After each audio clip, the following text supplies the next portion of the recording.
Bonjour et bienvenue dans cette nouvelle vidéo support de formation Excel où nous allons voir comment faire les opérations. Cette vidéo s'adresse aux grands débutants. J'ai préparé pour vous un fichier que vous pouvez télécharger en cliquant sur le lien dans la description. Ouvrez ensuite le fichier et cliquez sur activer la modification si nécessaire. Alors, tout d'abord, il faut comprendre qu'il y a 4 types d'opérations sur Excel. Il y a l'addition, la multiplication, la soustraction et la division. On va commencer par la multiplication. Dans le premier tableau, nous avons les produits, les quantités vendues, le prix unitaire par kilogramme et nous devons trouver le total. Donc, nous avons les pommes.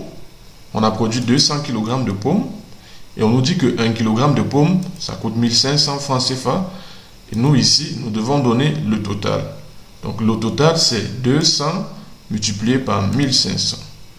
Et donc, les opérations sur Excel commencent toujours par égal. Égal à 200 multiplié par 1500. Je tape sur Entrée quand j'ai fini. Entrée. Ok. Vous voyez que là, on a 300. Si je regarde ici sur FX, voici ma formule. En réalité, on ne fait pas 200 multiplié par 1500. On fait le contenu de la cellule B2 qui est là, multiplié par le contenu de la cellule C2 qui est là. Ceci veut dire que si je modifie le 200, je mets 300 peut-être, automatiquement, le résultat aussi va changer. Juste une précision. Ici, vous voyez 1500 francs CFA, mais le franc CFA n'est pas visible sur FX. Ça, c'est juste une mise en forme que j'ai appliquée et ça n'influence pas le 1500.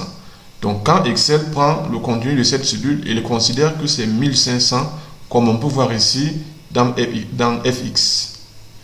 Voilà. Donc, ici en bas, on fait la même chose. Égal 400 multiplié par 400 égale 250 multiplié par 800 égale 300 multiplié par 1000 francs. Voilà, nous avons fini avec la multiplication. Ici maintenant, nous allons voir la soustraction.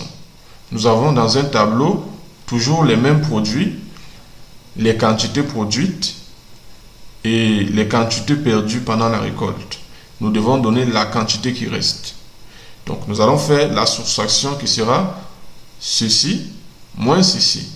Donc, est égal 200 moins 25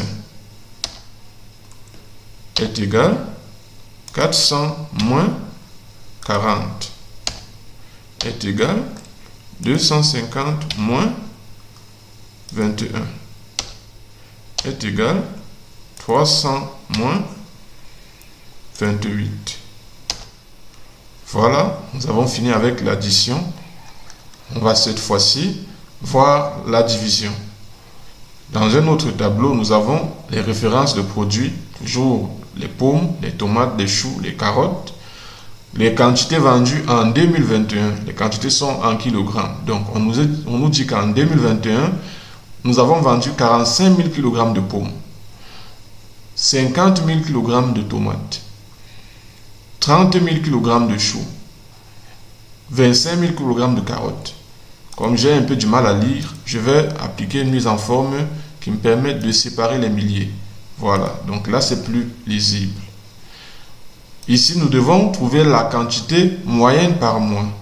Et donc, nous savons que une année a 12 mois. Donc, en 2021, il y avait 12 mois. Donc, on va faire 45 000 divisé par 12.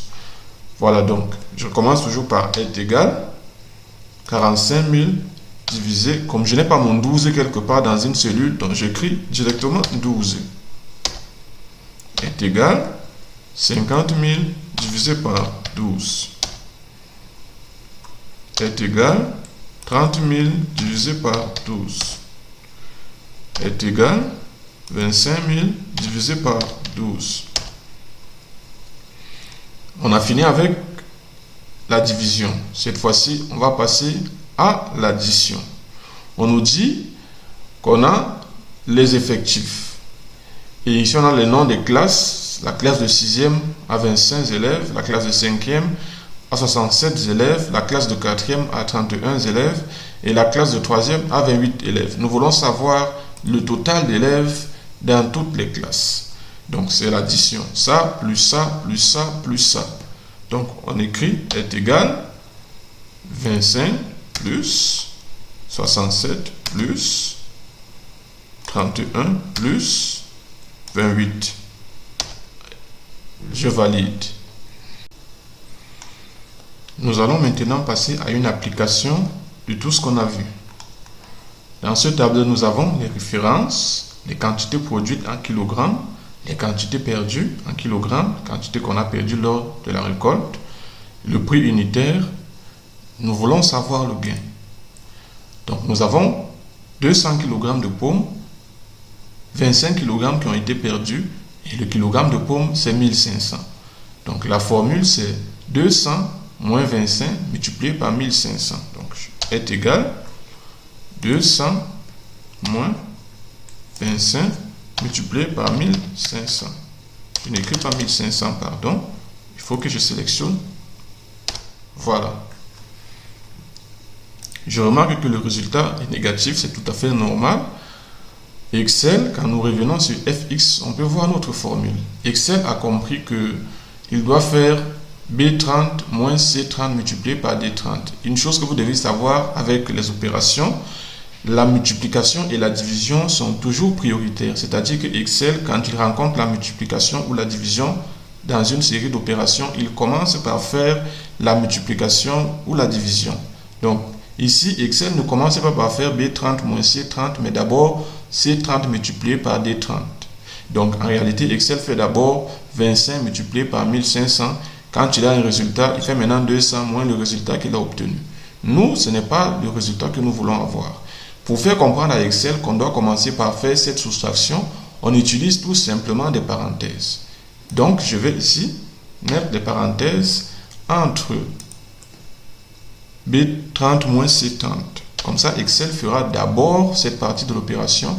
Quand il aura un résultat, il viendra maintenant prendre ça pour multiplier par D30.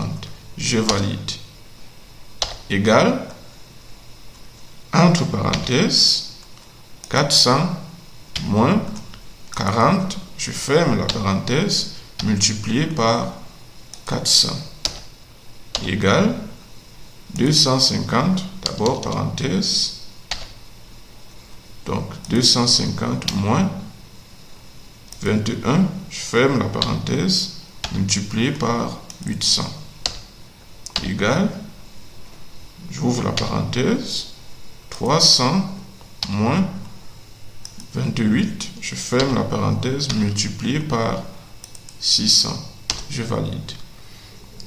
Alors, nous avons terminé. Je vais vous montrer comment est-ce qu'on peut être encore un peu plus rapide. Donc, je reviens sur le premier tableau, je vais supprimer. Lorsque j'ai déjà fait une formule sur la première ligne qui marche, je peux demander à Excel de reproduire la même formule sur toutes les lignes du même tableau. Pour ça, il suffit que je place ma souris sur ce coin. Quand je place ma souris sur ce coin, ce qui me fait savoir que je suis sur le coin, ma souris devient en forme de croix. Lorsque ma souris est en forme de croix, je fais un clic gauche. Je maintiens, je tire jusqu'à la dernière ligne de mon tableau. Si j'avais 50 lignes ou 5 lignes, le résultat aurait été le même. Je devais juste tirer jusqu'à la fin du tableau. Donc là, je refais la même chose. Je supprime. Je place ma souris à l'angle. Je fais un clic gauche, je tire jusqu'à la fin. Pour aller encore un peu plus vite, au lieu d'appuyer et de tirer jusqu'à la fin, je repère ce coin. Ma souris devient en croix. Ce coin, on l'appelle le poignet de série. Donc, je place mon curseur sur le poignet de série. Je double-clique. Je double-clique 2 fois. Toujours clic gauche. 2 clics gauche cette fois. Donc, ici, on n'a pas de recopie à faire parce qu'on n'a pas besoin de la même formule à un autre endroit. Mais par contre, là, on peut faire la recopie. Donc, je place ma souris ici au coin, je double-clique. Voilà les amis, on arrive au terme de cette vidéo. J'espère qu'elle vous aura été utile. Alors, vous pouvez la partager à vos proches qui eux aussi sont dans le besoin. Likez la vidéo et laissez vos avis en commentaire. On se retrouve la prochaine fois dans une nouvelle vidéo. Bye bye.